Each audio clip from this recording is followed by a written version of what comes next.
L'incertitude du narrateur, l'incertitude du point de vue, pour le coup, ce n'est pas du tout le cas dans les empêchements, qui est plutôt quelque chose de très... qui va chercher le détail et l'examen approfondi. Est-ce que c'était un peu le cas dans l'imposture? Je ne sais pas quoi dire parce que je dirais l'inverse. C'est vrai? Oui, c'est plutôt juste une trame, une proposition. Mais si vous le dites, je sais. En tout cas, c'est une des premières impressions que j'ai eues à la lecture de ce texte, de ces textes plutôt. Donc on va parler un petit peu des empêchements. Les empêchements, c'est une série de textes, tous ciblés sur, je ne sais pas si on pourrait appeler ça une obsession, ou en tout cas un point focal, sa taille, son âge, son voisin, son plaisir, son père, son fils, son homme, son rêve, son hésitation, sa sœur, son filleul, son amour, son match, sa naissance, leur miracle. Les narrateurs sont divers, hommes, femmes, on a des enfants, on a des parents. Et on va peut-être en lire un extrait, ce sera plus simple pour parler après du texte.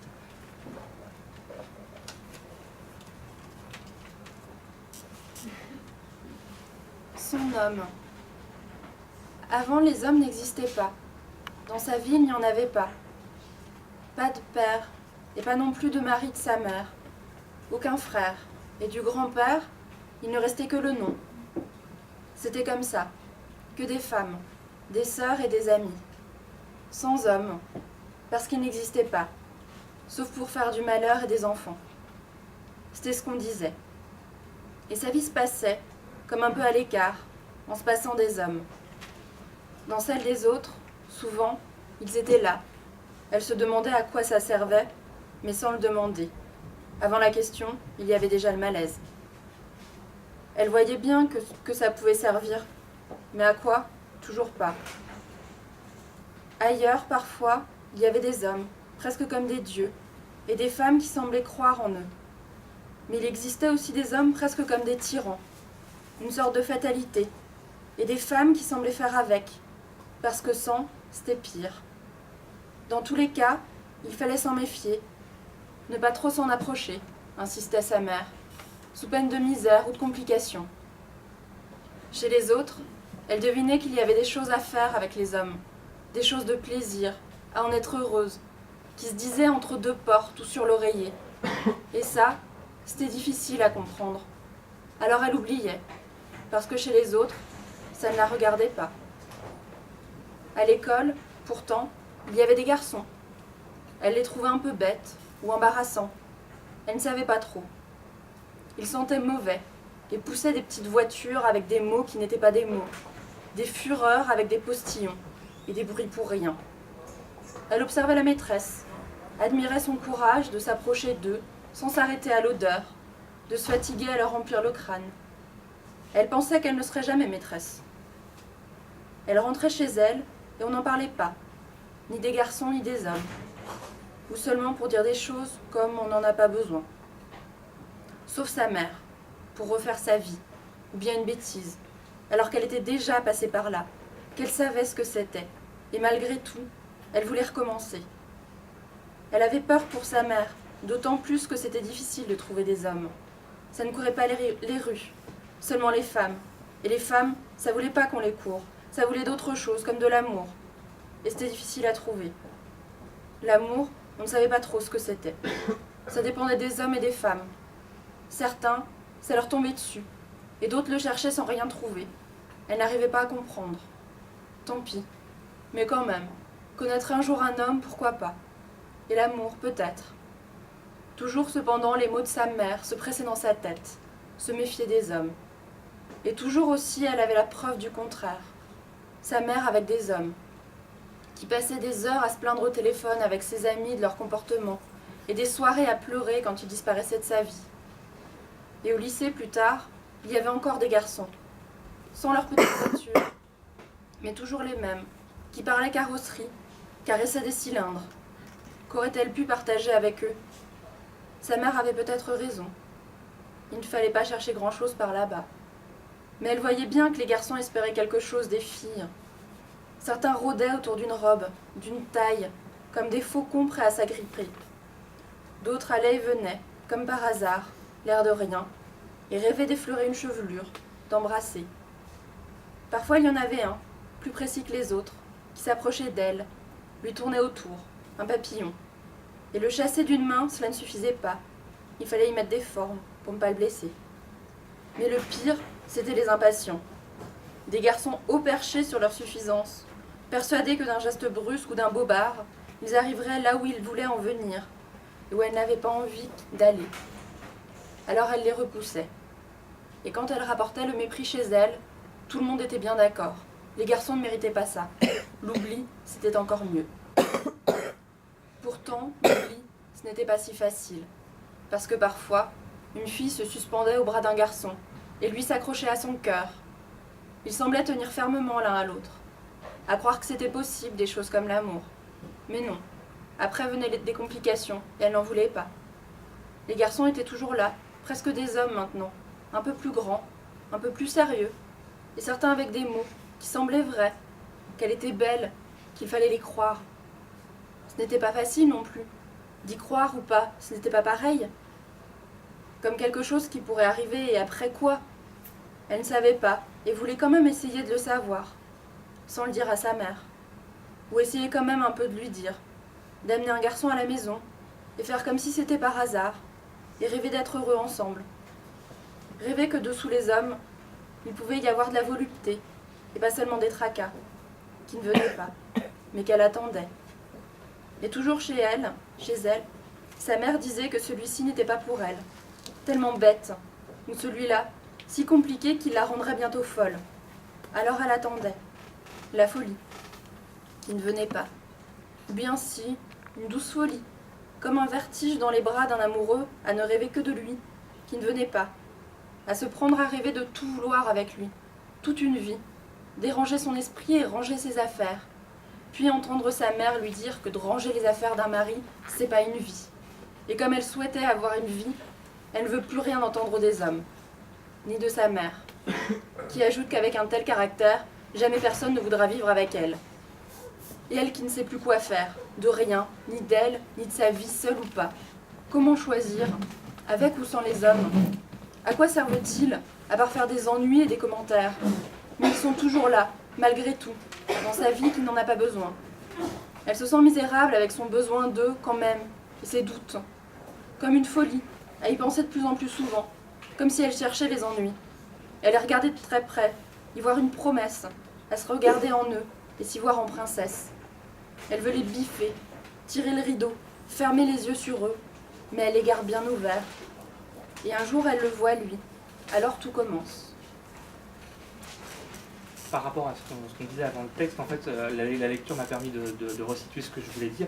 C'est surtout que la narration est extérieure, enfin, semble extérieure au personnage. Après, là où l'obsession et la tromperie s'installent, c'est dans la manière dont le personnage se pense, il se voit. Est-ce que c'est plus ça? Oui, c'est... Il y a un petit début de texte sur lequel je vous ferai commenter, c'est celui de la nouvelle préfecture du texte précédent, son fils. On ne sait pas grand-chose d'elle, sans doute parce qu'elle-même n'en sait pas beaucoup plus. La seule certitude, c'est sa vieillesse et ses douleurs permanentes. Parfois, elle a très envie de mourir, et d'autres fois, elle est très fâchée que la vie lui échappe. Ça dépend de son humeur et de ses douleurs. C'est un peu ça, quoi. Vos personnages n'ont pas grande certitude sur eux, sauf quelques mots ou quelque chose qui les touche particulièrement. Voilà, c'est là, mais je m'exprime semble assez... Bon, je vais essayer... Oui, c'est ça. Voilà, j'ai l'impression que je propose quelque chose, j'en dis peu. Ils sont anonymes, on ne sait pas d'où ils viennent et pourquoi à ce moment-là, ils vont parler de ça. Mais c'était un peu, je ne sais pas comment dire, une sorte de défi de se dire, est-ce qu'avec un minimum de renseignements, de mots, est-ce qu'on peut faire passer une émotion? Est-ce qu'on peut dire l'essentiel? Est-ce qu'on peut dégraisser l'écriture? Il me semble que c'est ça que j'ai essayé de faire. Je ne sais pas si c'est réussi, mais voilà. Et alors, j'en parlais un petit peu avec Pierre Sandor juste avant de vous rencontrer, c'est qu'à un moment, quand on me dit mais vous avez écrit ça ou vous avez écrit comme ça, et je crois qu'on ne sait pas, enfin, il n'y a pas de réponse à ça, pourquoi on écrit comme ça.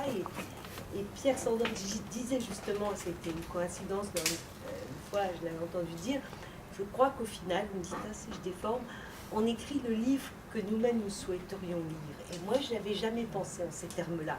Et quand il a dit ça, je me suis dit, mais oui, bien sûr. Alors, voilà, et je suis obligée de constater qu'il avait raison. En ce sens que j'aime les livres qui suggèrent et qui laissent la place au lecteur pour se construire son histoire par rapport à la mienne. Et que quand j'étais plus jeune et que je disais de l'Amsterdam, etc., j'étais là avec description. Et il rentra dans le boudoir et sur sa gauche la tenture verte et il trouva la chaise.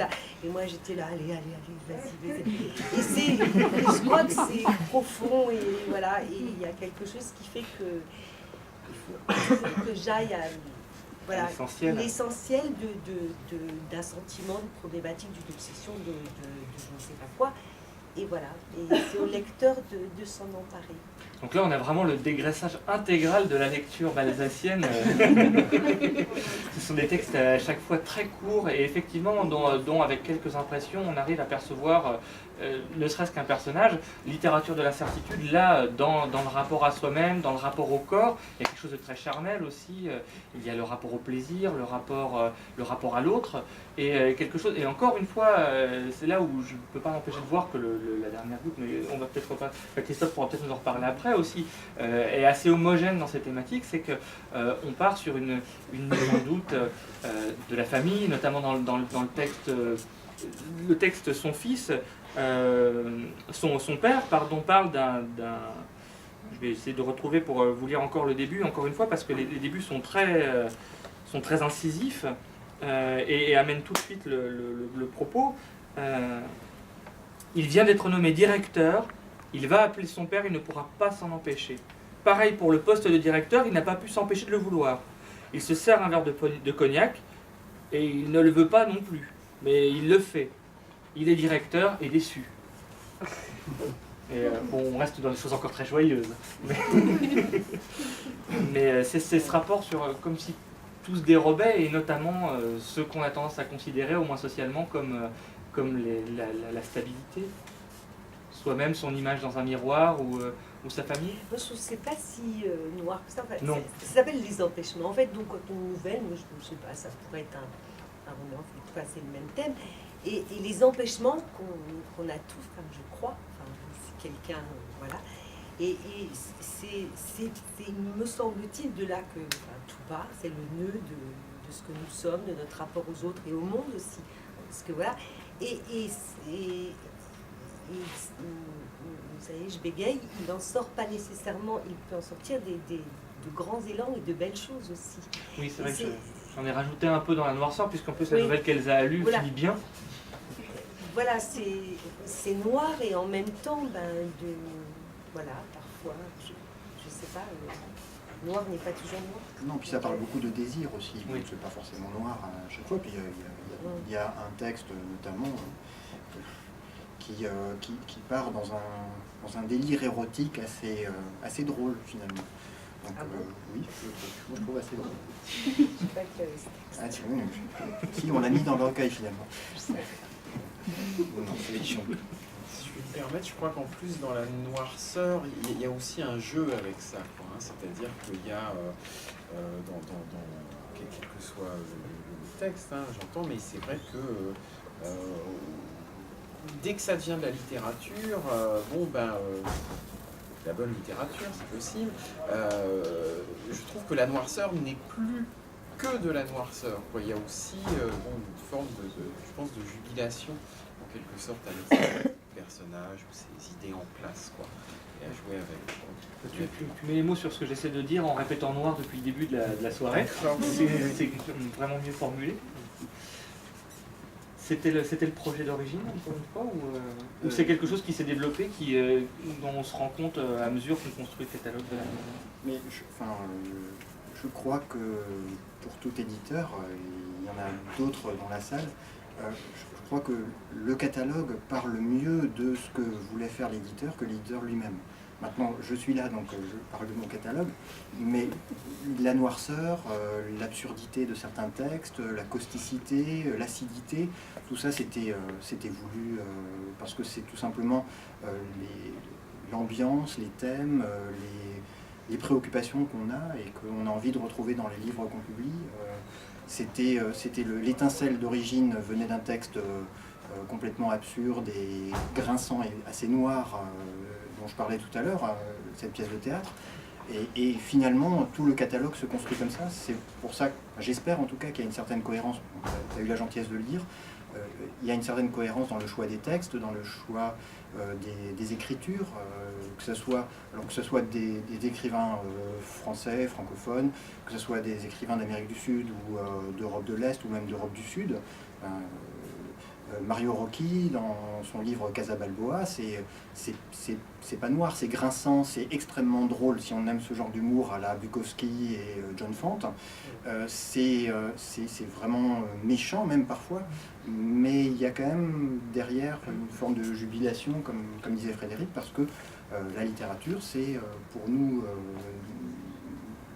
parler du monde, parler de la société, parler des gens, et en même temps gratter là où ça fait mal, aller voir dans l'ombre où on a caché des choses et se dire que finalement les choses sont différentes de ce qu'elles pourraient laisser penser quand on les voit de prime abord. Donc c'est ça la littérature, gratter, chercher, aller voir derrière, parfois ça dérange. Le mal dans la peau, c'est un livre, comme disait Frédéric, qui est dérangeant, surtout qu'il écrit à la première personne. À la première personne, un antisémite, un misogyne, abject, veule, tout ce qu'on veut. Voilà, maintenant plus personne ne voudra lire évidemment, mais en même temps c'est extrêmement... Oui, c'est très marrant. En fait on a pris la précaution de ne pas le prendre ce soir. Donc... Ah bah c'est parfait, donc il n'est pas là, je peux en parler. On a fait ça commercialement. C'est très fort. Donc c'est quelque chose de très noir, en même temps de très caustique et en même temps de très profond. Parce que si c'est juste pour faire un pamphlet, ça n'a absolument, enfin pour nous en tout cas, ça n'a absolument aucun intérêt. Enfin, la littérature doit dire quelque chose du monde et si c'est la littérature qui se regarde le nombril ou qui est juste pamphlétaire, on ne s'intéresse pas du tout. Je vais citer Isabelle qui citait Pierre. L'écrivain écrit, voilà, la mise en abîme. L'écrivain écrit le livre qu'il a envie de lire. Est-ce que l'éditeur édite le catalogue qu'il a envie de lire? Ah bah oui, non mais clairement, oui. Enfin, on édite les livres qu'on aimerait lire ou qu'on aurait aimé lire si on n'avait pas été éditeur. Oui, c'est évident, ouais, vraiment évident.